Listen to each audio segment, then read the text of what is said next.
Hello Marvel fans! Today I'm going to show you how to recreate a magic effect from the Doctor Strange movie that is scaled down to work on the 6-inch Marvel Legends Doctor Strange action figure.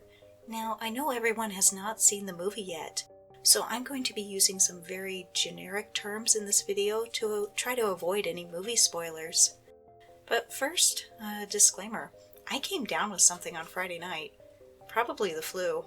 And I'm on some medicine now to stop my nose from running constantly, and it's left me a little out of it. More than a little, actually. Like, last night, I tried making tacos, and I was supposed to warm up the shells for 10 seconds in the microwave. I put those things in there for 10 minutes, and I didn't notice until I was like, what's that horrible smell? Oh. Yeah. So this video was mostly done except for the voiceover, but if I say anything crazy in here, and you're thinking, but Zubbie, if I do that, I'll burn my house down. Don't do it. Just don't. And now that you've been warned, the supplies that you'll need for this project are a sheet of paper, plastic. I used the firm plastic packaging from a Marvel Legends box, and I also pulled off the floppy clear window from my box of pasta. Ruler, fine-tipped paintbrush, paint palette, acrylic craft paint. I'm using apple barrel shade of green called Parakeet, matte sealant or varnish, super glue, a tiny bit of wax paper, tape, compass, scissors, low temperature glue gun, glue stick, pencil. That seems like a lot of stuff, but hopefully you'll have most of it at home already. Now we can see that this green magic from the movie, which I'm not going to say what it does, is broken up into 4 parts. First, we have the hand disc, and then, the bracelet, then the arm disc, and finally the green light on the necklace. We're going to start off by making the first part, the hand disc. You'll need a ruler to help you set the pencil tip and the pointy tip of your compass so that they are 7 millimeters apart. Make a dot on your paper and set the compass point on it and draw a circle. Now we need to make a smaller circle, so set your compass so that the pencil and the pointy tip are 4 millimeters apart. Draw a second circle inside the first one. So here's what we've drawn so far for the hand disc. Now you can see inside the smaller circle there are 2 square patterns. We're going to make those next. Now pretend the smaller innermost circle is the face of a clock, and I'm going to make a mark at 12 o'clock, 3 o'clock, 6 o'clock, and 9. And then just draw a line connecting each point to make the first square. Next, make a mark halfway in between each of your previous points and connect them to make a second square. And here's what my pattern looks like. Tape the pattern to some firm plastic packaging and cut it out along the outer circle. Leave the pattern taped to the plastic for now and set it aside. Now we're going to work on the second part of the effect, the bracelet looking part. To make the pattern, just measure and draw a rectangle on your paper that is 3 millimeters wide and 3.6 centimeters long.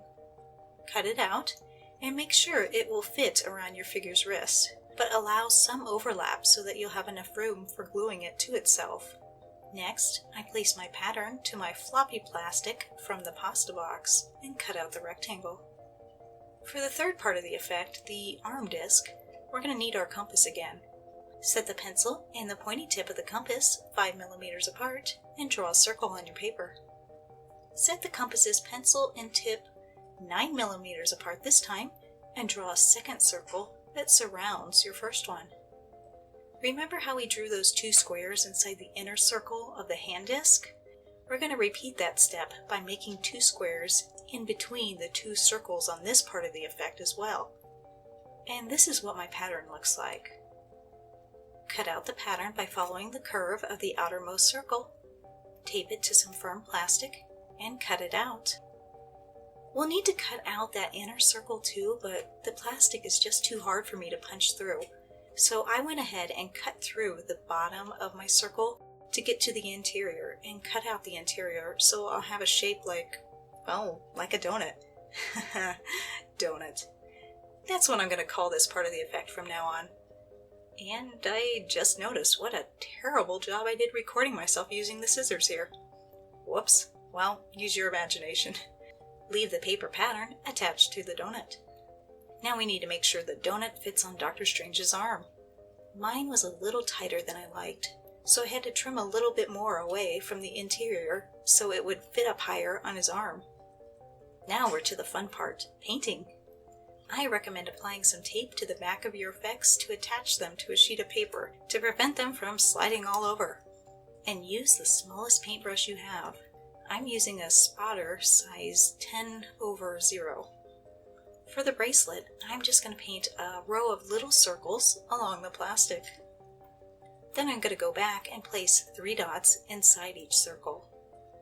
For the donut, I apply a thin line of paint to trace the lines I made earlier with the pencil on the paper pattern. I paint the 2 circles on the interior edges of the donut and then paint the 2 squares in between them. For the hand disc, I paint the outer circle first, before tracing my lines for the interior circle and the 2 squares. Then I just apply a few paint dots in between the 2 circles. For the final part of the effect on the necklace, just apply a drop of paint the size of a head of a pin to some firm plastic, let it dry and cut it out. If you're like me, you're going to drop that tiny piece on the floor, lose it, and then have to make it over again. After your paint is dry, apply a layer of sealant or matte varnish to protect your paint from chipping. I'm taping a small piece of wax paper to my figure's arm because I'm ready to glue the bracelet part of the effect to itself, but I don't want to glue it to my figure accidentally. Use the super glue and overlap the edges of the bracelet and glue the 2 ends together. For this next step, you must use a low temperature glue gun, because if you use a regular glue gun, you may melt your figure. I haven't tested that, but it's probably not going to end well. I also highly recommend that you practice this step with a scrap piece of plastic before you use your painted part. I certainly had to try this a few times. Basically, what we're going to do is put a drop of hot glue on one edge of the unpainted side of the disc. While that glue is still warm, stick it directly on at least 2 of Dr. Strange's fingers and let it cool to set. After it is cool, the glue will pop right off his fingers without any damage to his hand. But now we have an imprint on the glue that lines up to his fingers. You can match up the dried glue to those fingers to attach the effect on it from now on. And if you did it right, it will stay on there pretty well. If you mess up though, just peel off your glue and try again. For the final part, the little pin-headed sized spot of paint, I just attached it to Dr. Strange's necklace with a bit of poster mounting putty, which I think I forgot to mention in the list of supplies. Whoops. And then, when you place all the parts on your figure, Dr. Strange is ready to cast some magic. And before we go, I have some photos to share from viewers creating my Ghost Rider chain project. Yay! I actually remembered to include this segment this time. The first photo is from Abhishek Raj Photography on Facebook. Then Cody sent me this one on Instagram. Next, Gargling Glass sent me these 2 photos on Facebook. And finally, Alex Von Frankenstein shared this photo with me on Instagram. Wow, I have to say, you all did great work.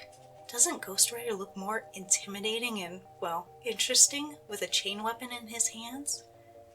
If you've tried any of my projects, I'd love to see your photos too. You can either upload your photos to a photo sharing site and give me the link in the comments below, or send them to me on a social networking site. Just make sure to say that I have your permission to share your photos. And that's all, folks. But if you've made it this far, feel free to check out the other content on my channel for more reviews, toy crafts, and other stuff. And if you like what you see, it'd be awesome if you subscribe. Thanks for watching.